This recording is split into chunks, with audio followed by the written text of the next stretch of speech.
भक्तों, ओम नमः शिवाय। श्री शिवाय नमस्तुभ्यम। जय श्री महाकाल। जी हाँ भक्तों, क्या आपका भी जो बच्चा है उसका जो मन है वो पढ़ाई लिखाई में बिल्कुल भी नहीं लगता। आप लोग बहुत ज़्यादा परेशान हो उसकी पढ़ाई के लिए कि आखिरकार हमारा जो बच्चा है वो पढ़ता क्यों नहीं है। जब भी आप उसको पढ़ाने के लिए बैठाते हो तो इधर उधर के कामों में लग जाएगा, कहीं खेलने चला जाएगा, कहीं घूमने चला जाएगा, कहीं कुछ करने लगेगा, कहीं कुछ करने लगेगा, लेकिन पढ़ेगा बिल्कुल भी नहीं।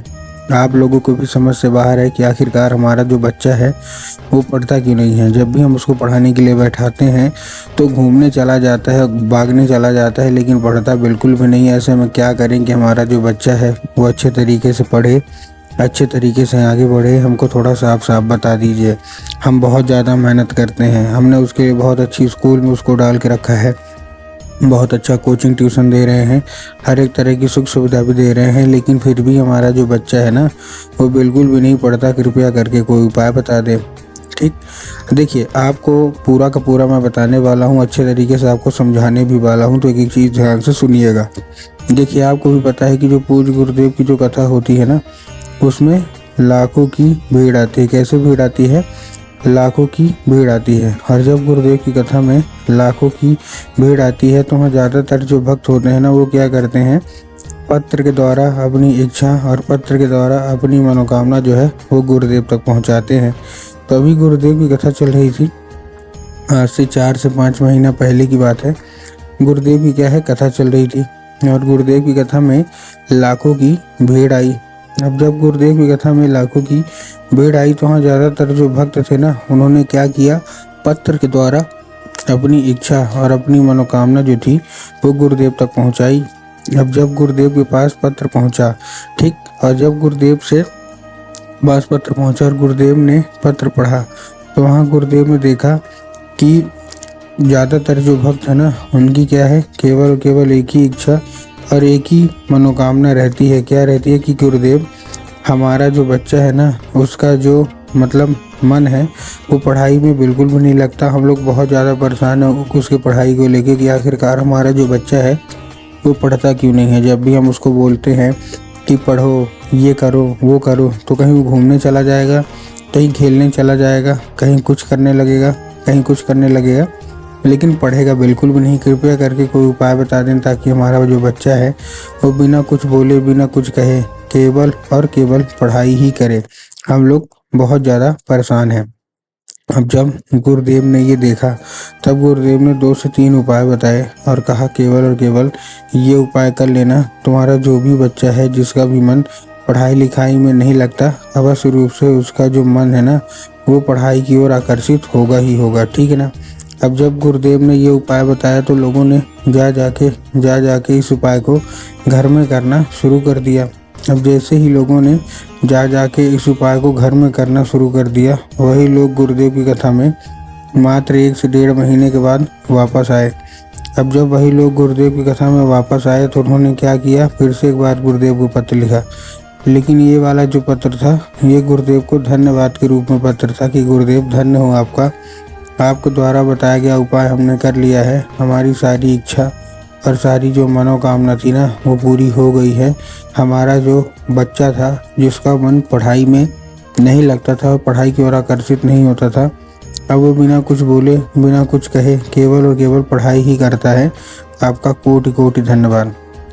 तो देखिए, जो लोग भी मेरी आवाज़ अभी सुन रहे हैं ना, अगर आपको भी जानना है कि आखिर ऐसा कौन सा उपाय है जिसको करने मात्र से इच्छा मनोकामना सारी की सारी पूरी हो जाती है, तो चलिए हम बताते हैं आपको आज इस वीडियो के माध्यम से कि आपको करना क्या है। तो बस उपाय ध्यान से सुन के अच्छे से करिएगा ज़रूर। लेकिन उसके पहले चैनल पे अगर पहली बार आए हैं और आवाज़ मेरी पहली बार सुन रहे हैं तो वीडियो कर दें लाइक और चैनल को भी कर लें सब्सक्राइब, ताकि पूजनीय पंडित प्रदीप जी मिश्रा के रोज़ नए नए उपाय जो कि मैं उनकी कथा से सुनता हूँ, श्रवण करता हूँ, सबसे पहले मैं आपको प्राप्त करा सकूँ। ठीक, तो देखिए जो हमारा सबसे पहला उपाय है, इस उपाय में आपको 3 काली तिल और 1 धतूरा लेना है। क्या लेना है?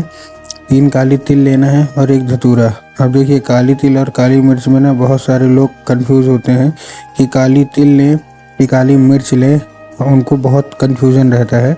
तब गुरुदेव ने साफ साफ बताया कि आपको क्या लेना है, आपको लेना है काली तिल, साथ में आपको लेना है 1 धतूरा। ठीक, तो काली तिल ले लिया, 1 धतूरा ले लिया, अब ये लेने के बाद कहाँ पहुँच जाना है आपको, सीधा सीधा पहुँच जाना है आपको शिव मंदिर। अब जैसे आप शिव मंदिर पहुँचेंगे, शिव मंदिर पहुँचने के बाद आपको एक काली तिल और एक धतूरा भी ले लेना है, ठीक। अपने बच्चे के हाथ में दे के उसको भेज दीजिए। जैसे ही आपका बच्चा पहुँचेगा, पहुँचने के बाद उसको बोलिएगा दक्षिण दिशा में खड़ा हो जाए और उत्तर की ओर अपना चेहरा कर ले।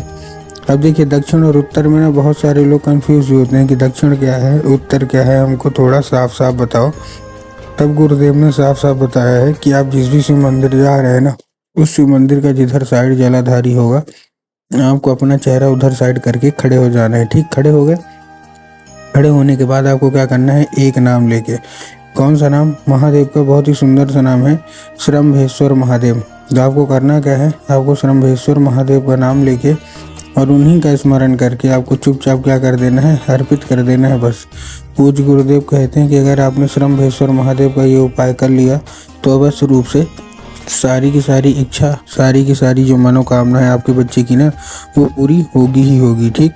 ये था हमारा पहला उपाय। अब हम चलते हैं अपने दूसरे उपाय की ओर। और देखिए, जो हमारा दूसरा उपाय है उसमें आपको क्या करना है। जो हमारा दूसरा उपाय है, इस उपाय को करने के लिए जितने भी माताएं हैं उनको करना है अपने बच्चे के लिए। इस उपाय में आपको देखिए करना क्या है।